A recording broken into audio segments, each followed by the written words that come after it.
এই বাঁশকেই ব্যবহার করে মানুষের পুঙ্গার ভিতর দিয়ে দেওয়ার জন্য প্রস্তুত থাকে। এমনকি বাপেও সন্তানকে এই বাঁশ দেওয়ার জন্য প্রস্তুত থাকে, আবার সন্তান বাপকেও বাঁশ দেওয়ার জন্য প্রস্তুত থাকে সম্পত্তির লোভে।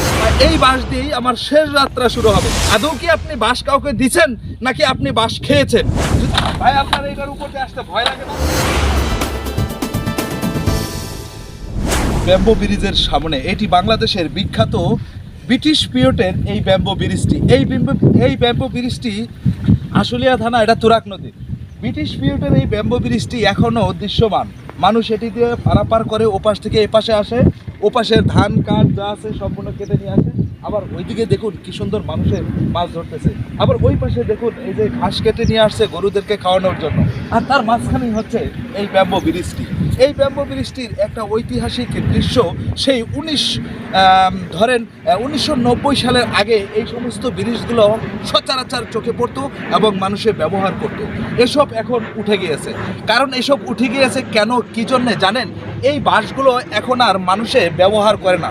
এই বাঁশগুলো এখন মানুষ পিছন দিকে দেওয়ার জন্য প্রস্তুত রাখে, এখন আর এই বাঁশের উপর দিয়ে যায় না। এই বাঁশগুলো এখন মানুষের পিছন দিয়ে দেওয়ার জন্য প্রস্তুত থাকে সব সময়ের ভিতরে। বর্তমানে যে প্রেক্ষাপটে বাংলাদেশের রাজনীতি বা সব কিছুতে বাঁশ ব্যবহার হচ্ছে, তাই দেখুন এই বাঁশটিও সেখানে ব্যবহার হচ্ছে এবং সেই বাঁশের উপর দিয়ে মানুষ আসছে এবং যাচ্ছে। কিন্তু কথা হলো সেই 90 দশকের আগে এই বাঁশগুলো ব্যবহার হতো এরকম ব্রিজ তৈরি করে।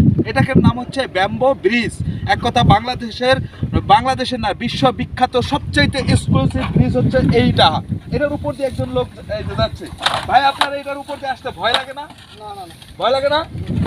তো এটার উপর দিয়ে কিভাবে আসেন? আমি চাইতেই তো আমার ভয় লাগতেছে। দেখুন এই বাঁশ দিয়ে তৈরি করা ব্রিজের উপর দিয়ে মানুষ আসলো, আবার এই বাঁশকেই ব্যবহার করে মানুষের পুঙ্গার ভিতর দিয়ে দেওয়ার জন্য প্রস্তুত থাকে। রাজনৈতিক দল বলেন, আত্মীয় বলেন, স্বজন বলেন এবং ঘরের স্ত্রী ও স্বামীকে এই বাঁশ দেওয়ার জন্য সবসময় প্রস্তুত থাকে। তার বাঁশের উপর দিয়ে আমরা হেঁটে যাচ্ছি ব্যাম্বো ব্রিজ হিসাবে। ওপারে চলে যাব। ওপারে যাওয়ার দৃশ্যটা আপনাদেরকে একটু তুলে ধরি। আপনারা সবাই একটু লাইক এবং কমেন্ট করবেন। দেখেন এই যে দেখেন আমি ব্যাম্বো ব্রিজের উপরে এখন দাঁড়িয়ে আছি। এই মুহূর্তে ব্যাম্বো ব্রিজের ভিতরে দাঁড়িয়ে আছি।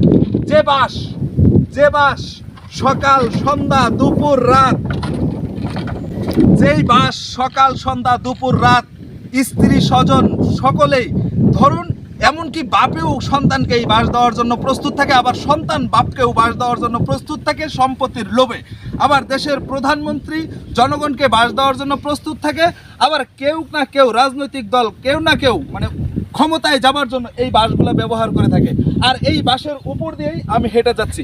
আবার এই বাঁশ মরলে আমাকে এই যে মাটি চাপা দিবে, এই বাঁশগুলো দিয়েই আমাকে খাটকা তৈরি করে দিবে, বা এই বাঁশ দিয়েই আমার শেষ যাত্রা শুরু হবে। আর এই বাঁশের উপরে আমি দাঁড়িয়ে কথা বলছি। আর এই বাঁশকে ব্যবহার করেই ব্রিজ তৈরি হয়েছে। এই বাঁশ আবার মানুষের ওই জায়গা মতনে দেওয়ার জন্য প্রস্তুত থাকে। ভিডিওটি ভালো লাগলে অবশ্যই কমেন্ট এবং শেয়ার করবেন এবং লিখে যাবেন এই বাঁশ আপনারা কোন কোন জায়গাতে ব্যবহার করছেন, কাকে দেওয়ার জন্য ব্যবহার করছেন, কিভাবে দেওয়ার জন্য ব্যবহার করছেন। আদৌ কি আপনি বাঁশ কাউকে দিচ্ছেন নাকি আপনি বাঁশ খেয়েছেন?